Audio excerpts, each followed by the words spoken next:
Sekali peristiwa Yesus menyingkir ke daerah Tirus dan Sidon.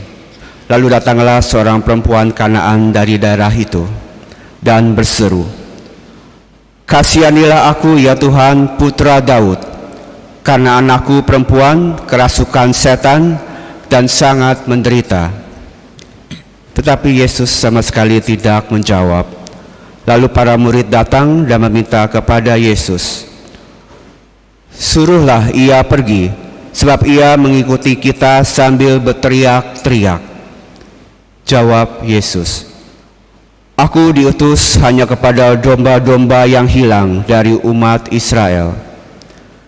Tetapi perempuan itu mendekat dan menyembah Dia sambil berkata, "Tuhan, tolonglah aku."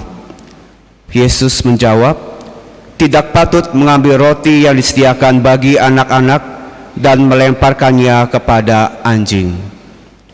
Kata perempuan itu, "Benar Tuhan, namun anjing itu makan remah-remah yang jatuh dari meja tuannya." Lalu Yesus berkata kepadanya, "Hai ibu, besar imanmu, maka jadilah kepadamu seperti yang kau kehendaki." Seketika itu juga anaknya sembuh. Demikianlah sabda Tuhan. Terpujilah Kristus. Mengawali renungan kita pada malam hari ini, saya ada sebuah pertanyaan sederhana, ya. Mohon dijawab dengan jujur, ya. Siapa yang di rumahnya tidak punya meja? Silakan angkat tangan. Siapa yang di rumahnya tidak ada meja? Puji Tuhan, semua punya meja ya. Jadi saya nggak usah repot-repot kasih meja.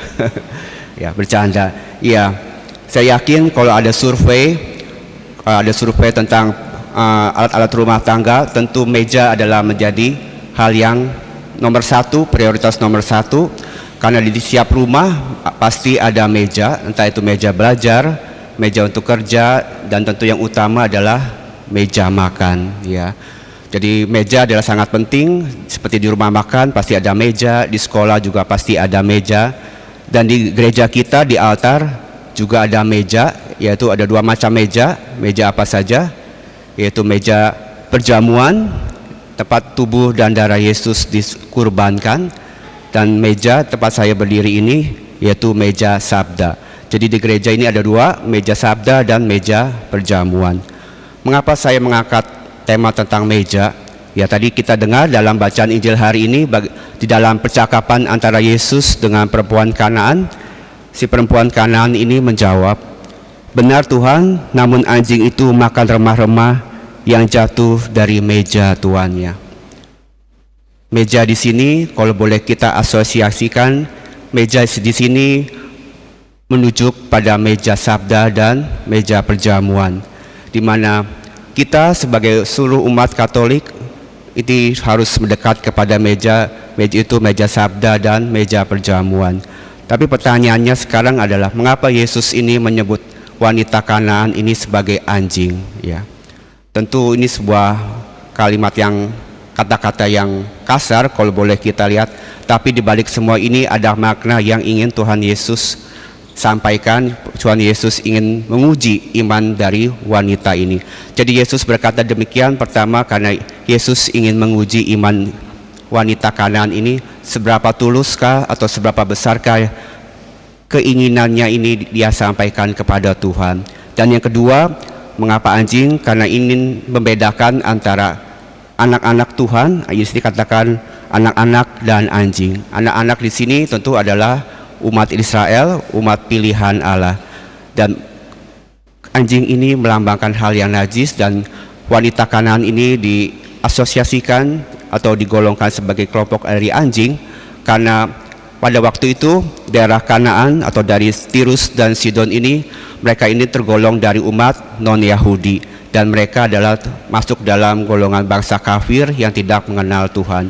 Jadi mereka dianggap sebagai bangsa yang najis dan berdosa karena mereka tidak percaya kepada Tuhan. Tapi sungguh Tuhan sangat tersentuh oleh iman wanita ini, sekalipun dia berasal dari umat non-Yahudi, Yesus menemukan iman yang besar dari wanita ini. Ya, jadi sekalipun dia tidak percaya kepada Yesus, tapi dia memiliki iman yang begitu luar biasa kepada Yesus. Ya. Jadi hari ini seperti saya bilang tadi, ada 9 pasang pasutri yang akan membarui janji perkawinan mereka di hari ulang tahun mereka.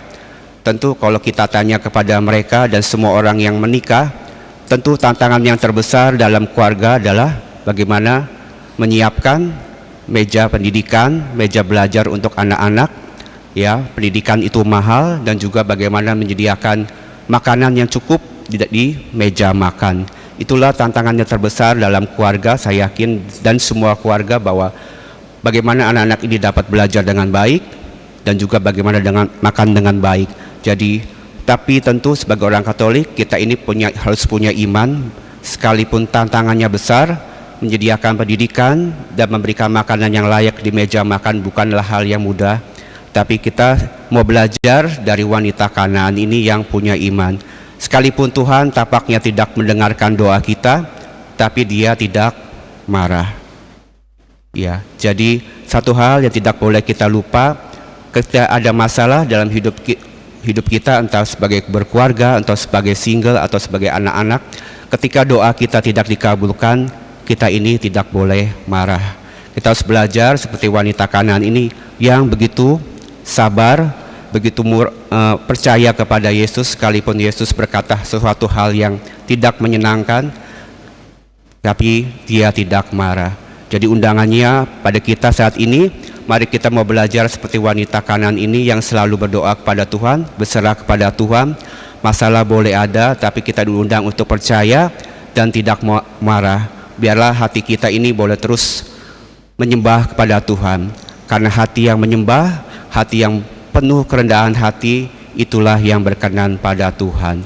Jadi harapannya, kalau kita sungguh berserah kepada Tuhan, kita mau sungguh mengandalkan Tuhan, maka rumah kita pun akan menjadi rumah doa, seperti dikatakan dalam bacaan pertama. Karena apa? Karena meja yang ada di rumah kita gunakan untuk menyembah Tuhan, untuk menjadi meja sabda, meja perjamuan, yang artinya Tuhan kita hadirkan, sabda Tuhan kita dengarkan di rumah kita, sehingga rumah kita pun boleh menjadi rumah doa. Semoga demikian.